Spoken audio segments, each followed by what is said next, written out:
ইন্ডিয়াতে ফ্লপ হয়ে যাওয়া FZS-25 তবে কি এবার বাংলাদেশের মার্কেটেও ফ্লপ হতে চলেছে? FZS-25 মাত্র 136 কিলোমিটার রাইডের পর সাউদিতে বিক্রির অ্যাড আসার পর থেকেই সমালোচনার ঝড় বয়ে যাচ্ছে।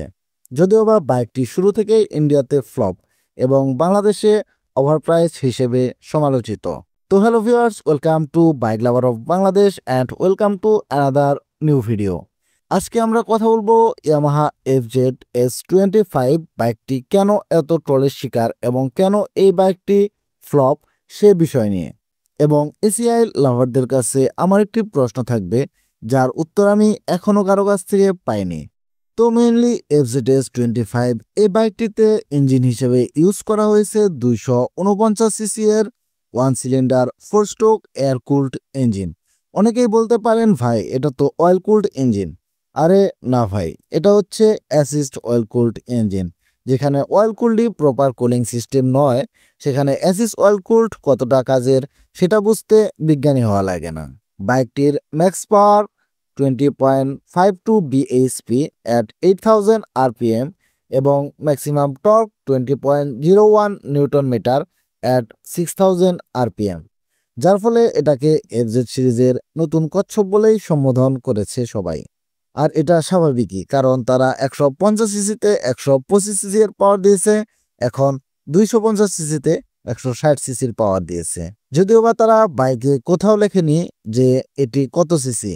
বাইকটি লুকসের কথায় যদি আসি, তবে ওভারঅল লুকস ভালো লাগলেও হেডলাইটের লুকস মনে হয় না কারো কাছে খুব একটা ভালো লেগেছে।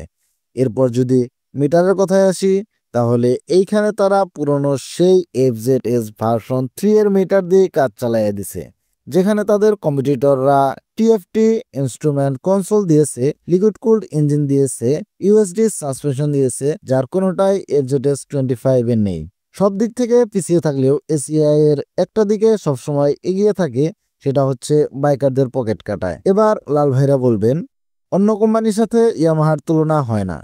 আপনি কিভাবে সুজুকি CF মোটর সাথে ইয়ামাহার তুলনা করেন? এটা জাপানিজ ব্র্যান্ড।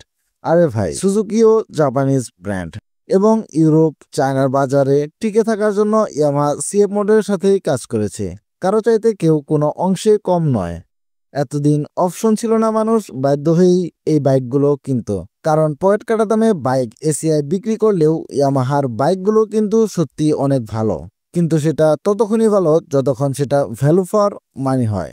একটা 3 লাখ টাকার বাইক যদি আপনাকে 4,30,000 টাকা দিয়ে কিনতে হয়, তখন কিন্তু সেটা ভ্যালু ফর মানিও না, আর সাথে বাজেটের দিকে খেয়াল করলে ভালো বাইকও না। আর বাইকের প্রাইসটা যদি হিসাব করি, তাহলে ইন্ডিয়ার প্রাইস 1,55,000 টাকায় হয়ে যায় বাংলাদেশে 2,22,000 টাকা।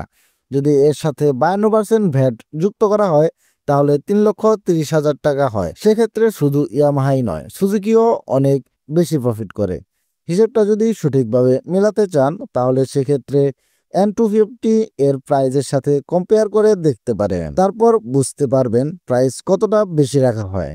এবার লাল ভাইদের কাছে আমার প্রশ্ন হচ্ছে, ইন্ডিয়াতে পালসার M250 এর প্রাইস 1,53,000 এবং FZ-25 এর প্রাইস 1,50,000 হওয়ার পরেও বাংলাদেশে N250 এর প্রাইস 2,30,000 টাকা, FZ-25 এর প্রাইস 4,30,000 টাকা কেন?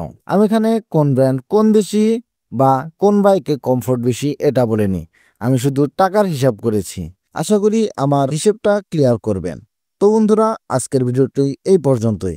বাইক সম্পর্কিত আরো নতুন নতুন ভিডিও পেতে bike lover of Bangladesh YouTube চ্যানেলটি অবশ্যই সাবস্ক্রাইব করবেন।